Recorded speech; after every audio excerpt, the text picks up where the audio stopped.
John, thanks for joining us today. Well, thanks for having me on, Eric. So John, what are the top information security related problems that companies are facing this year, and what's most worrying about them? Well, Eric, let me set the stage. There are two types of companies. First, we have those who are risk adverse, are up to date with the threat landscape, and are deploying technologies to ensure they meet the security threat. Then there are those who fall into a combination of the following categories: less risk adverse, less knowledgeable about the threat landscape, following the advice of security vendors who offer reactive, outdated technologies, or just don't care.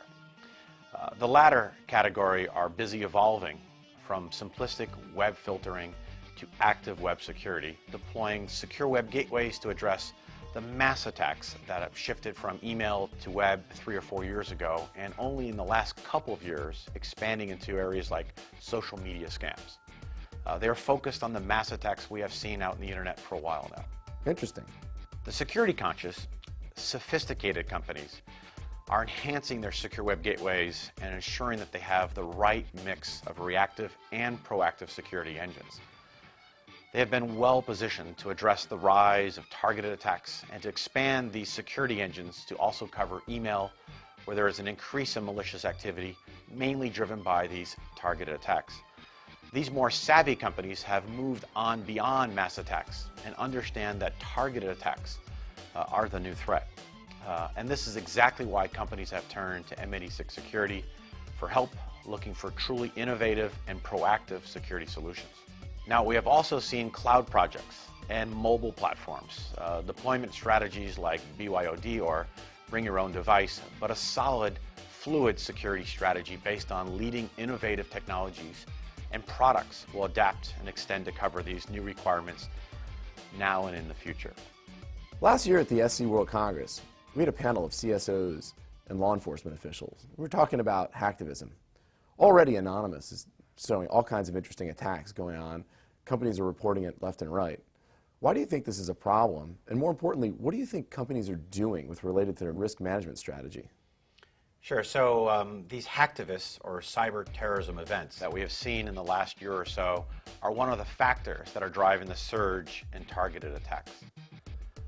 The ones that we do find out about are either reported because of disclosure requirements and regulatory compliance, like data breach legislation or PCI data security standard, or they are confirmed by organizations after they have been publicly exposed by hacktivist groups. But this is only one type of targeted attack. Server-side attacks, where organizations publicly facing websites and web applications are attacked externally. The other type of attack, targeted attacks, is the client-side attacks. These under-the-radar, persistent attacks are used to extract sensitive and valuable data out of an organization or to potentially compromise their products without being caught or the attack being discovered.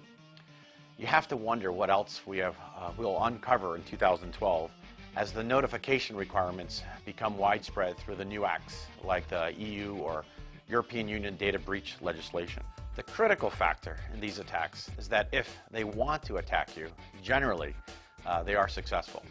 The methods used are specifically designed to evade traditional reactive type of security controls that are still trying to keep you with a deluge of mass attacks.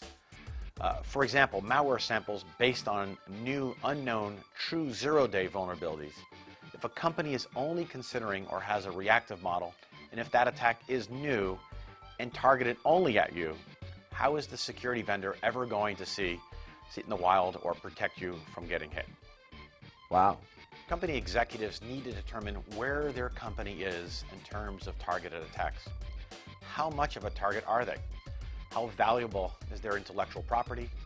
How well protected are they currently? And if they did get attacked, how would they respond and what would that cost? They need to understand the true facts behind the security coverage offered by the big name vendors and research the innovative security companies, the ones that offer true protection from these targeted attacks. Security is pretty much mainstream now. How do you see providers responding in this space? How will they continue to develop strong products while make sure and ensure that they have ease of use? Plus, as we see these large companies like HP and IBM sweeping up some of the smaller vendors, how will we continue to see innovation and work in this space for the vendors? Well, I have to say the security industry, by and large, has done a miserable job in keeping up with cybercrime. The predominant players in the market continue to offer the same reactive, signature, or reputation-based technology. That's great for predictable, known mass attacks. But what about the attacks specifically designed to evade these security products? If the security industry was doing such a great job, then why is cybercrime growing over 400% compared to the security industry's roughly 40%?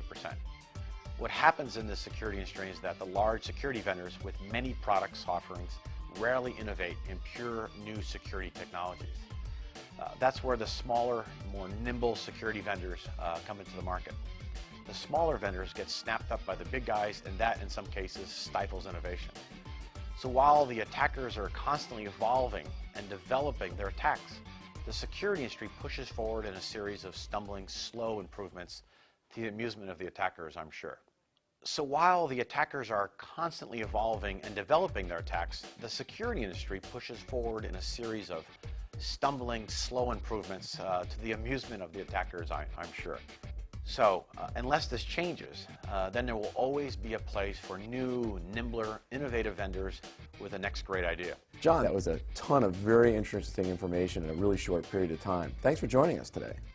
Well, Eric, thank you very much for having me on.